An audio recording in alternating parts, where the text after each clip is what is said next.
I'd love to know what David Gray listens to because, Gordon Ramsay, does he eat? I don't listen to him. Good morning, David Gray. Good morning. Oh, David, I have waited a lifetime. It feels like a lifetime to chat to you. Your music, some people have Adele when they want to go and really get deep in their emotions. I have David Gray. Yeah, good for you, mate. Good choice, I think. Yeah, I tell you, firstly, your album that broke, White Ladder, that was a coming of age moment for me. It was a very integral part of my life. I was actually living in London and I was listening to you nonstop. You were playing on all the radio stations. I bought your album and your whole album was phenomenal, which is very rare for a lot of music of today. You pick your 3 songs that you like. Mm-hmm. So I just want to say thank you for giving me that. Well, it's my pleasure. That's what I'm here for, as it were. So, yeah, I mean, White Ladder is it's a thing that starts at the first track and lasts all the way to the end. That's the idea behind it. And I think I still believe in that form. It's not the way that people really listen to music anymore, that's for sure. But it still means something to me that you can play through something. I still like to take a journey.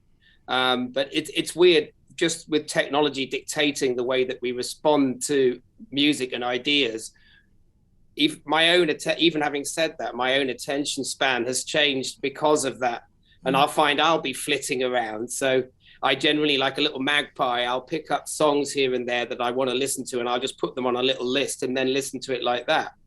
So it's much more sort of scattergun, whereas in the past, I guess you bought the record and you put it on. And from that era where you basically didn't want to have to get up and take the needle off, it was all about making an album that flowed from start to finish. And that's what White Ladder still retains a part of, that older thinking. But it's still very much a part of my thinking. I'm writing new music now, lots of new music. And I'm just this morning now, I've got like an hour to kill before I'm talking to you guys. I'm just starting to assemble all the different songs and imagine how they might run into each other and complement each other and how they start to tell a bigger story when combined. So for me, that's still an important part of things. Just on that, I'd love to know what David Gray listens to because, Gordon Ramsay, does he eat? I don't listen to him. Does Gordon Ramsay eat McDonald's? And I can't imagine David Gray, because your music is higher grade, it is deep, it's not bubblegum pop. Could David Gray listen to pop music? Or is it, when you ask Gordon Ramsay, as I have before, who's his favorite chef, it's a guy you've never ever heard of. I mean, and it would be a similar story with me in terms of, where my interest is focused. But I think the beauty of pop music is that when it's done well, and let's read Elvis, the Beatles, whatever, there's something infectious about it, whether it's West End Girls by the Pet Shop Boys or, the soundtrack to Saturday Night Fever. Everybody loves that stuff. It's unifying because it can be deep and sort of pop perfect as well. And that's what you're looking for. People like Adele have managed to hit that vein in the last sort of 10, 15 years.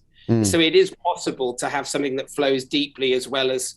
So I mean, I love tracks by Rihanna and all this different stuff. I'll hear things that my kids are listening to that really get under my skin. But no, it's not what I don't listen to the radio in the car. I'm not one of those people with the window open going like, I want to feel good. I want someone's extreme positivity first thing in the morning. I just sit there in silence, basically, with my own thoughts. And occasionally I listen to a program called Late Junction, which is where I get a lot of my new listening from, which is a late night thing on Radio 3 over here. But you can stream the programs going back about a month or so. So I generally catch up with that, and I'll just make a note of anything that's on the show and then start from there with a new artist I've never heard of and start listening to their stuff. And that's basically how I do it. But yeah, I don't sit around listening to much sort of what you're terming as pop music. for my own entertainment, but you can't get away from this damn stuff. It's everywhere. So you're not on TikTok then, David? My kids are, I'm like I'm just too old. I've separated up. The ship left the port and I was basically happily standing, in fact, on the harbour watching it go. I'll never manage to board the good ship TikTok. It's already out of reach. And I'm not a very fast swimmer. I can only breaststroke at a very slow pace. Well, I have no doubt that some of your songs have already gone viral on TikTok. I would love to hear you talk about Rihanna. I would love to hear David Gray, Ella, eh. Or a Babylon remix featuring Rihanna. Well, yeah, yes, please. Please organise. Thanks for volunteering. I mean, Ed Sheeran. Probably the biggest man in music in the world right now. He's even covered your song. Yeah, Ed. I think for Ed, the White Ladder record was like an important record for him. So him and his dad, sort of his passion for music. He's obviously a real. He feasts on music in a way that I just don't. I guess I did in my teenage years. Yeah, Ed's been a very he's always very gracious. I think in almost everything I've seen him do, he's very, he seems very there, and he's always been very upfront about his love of that record and what it means to him. So obviously that doesn't do any harm. And yes, he did do a version of this year's Love. It's not going to be your first time in South Africa, but is it your first time in Cape Town? Well, no. Last time we came, we played the Velodrome in Cape Town. Oh, okay. So that was, it'd be 16 years ago now, I'd say. Yeah, about that, because I saw you in Johannesburg. Johannesburg, yeah. All I remember there was the smell of the horrible food from the foyer, which there was no block between the foyer and the venue. So it was like playing inside a pizza. It was kind of weird. Did you apologize to the crowd for the mediocre food? Dave, Gordon Ramsay was out there somewhere. I know he was. Can I ask you, did something happen that night before the concert? Because okay, so it was the smell of the food, because great show, phenomenal show. But I'll remember you coming on, and at that time, it was called the Coca-Cola Dome. Oh, yeah. And then you said... I wasn't very happy with that. You weren't. David says, I can't believe I'm playing in a venue that ruined so many children's teeth. Now, for Babylon. That's how you started. I don't remember, but it's starting to ring a bit of a bell. Well, Dave, you'll be pleased to know then that venue now is a used car lot. It's the biggest pizza restaurant in the world. Now, David, we spoke earlier about TikTok and the fact that train for you left the station. But a lot of new music lovers are only just discovering your music because, maybe they were born in the early 2000s, whatever the case may be. How have you found the response from younger audiences to your music, particularly that time from when you blew up? I'm watching with real keen interest now, because obviously if the music dies with the people who were there when it actually happened, it's not going to last all that long. So it's got to be, the baton has to hand across. So I'm watching my kids' friends and getting a sense of what they think of it all. So that there are some positive signs, some green shoots that they think it's valid and worth listening to. It's not the top of their list, but I think that's the only in I've got on that. I see some young punters. What I see now is like parents and their kids kind of all being into it together and coming along to the show. So that's a kind of story that I see repeat a lot. David, greatest venue that you've ever played? That's an impossible question to answer. I'll pick one of my favorite venues, which is Red Rocks up in the mountains outside Denver.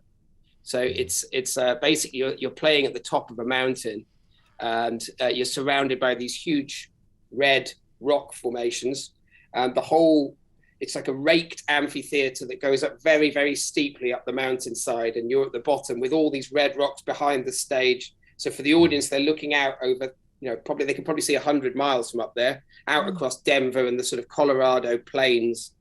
But there's something about this rarefied atmosphere. You're well over a mile above sea level up there. It's like, and there's this spectacular setting.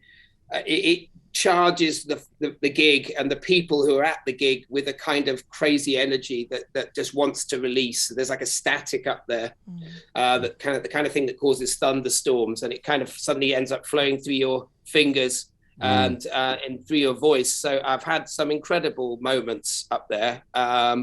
And that is a part of the White Ladder tour that I'm looking for. So that's the one I'll pluck out of the air today. We can't wait to see you. I promise you, we're going to be providing you with a great venue here in Cape Town. You're going to be playing at the Grand Arena, GrandWest, and that will be on Thursday, the 1st of December. What a nice welcome for the festive period. Yeah, you'll be opening up summer in South Africa, David. Very big responsibility. I'm really looking forward to it. I obviously, we've been through a pandemic. It's been a very strange period, and we've all been on pause for a long time. And it didn't look like the Southern Hemisphere leg was even going to happen for a while because of all the varying restrictions for your shows to happen. Australia and New Zealand need to happen. But now it finally looks like everything's come online. So we're actually going to be finishing up. So the last shows will be Cape Town and Pretoria. So there's a big pressure on those South African fans after a 16-year wait to put the pizza down and celebrate. I love it. David Gray, please come see us when you are in Cape Town. Thank you, sir. We can't wait. Okay. The most fun, laughter, and the most music to make you feel great. Wakey, wakey, rise and shine. Kfm Mornings with Darren, Sherlin and Sibs. Monday to Friday, 6 to 9 a.m.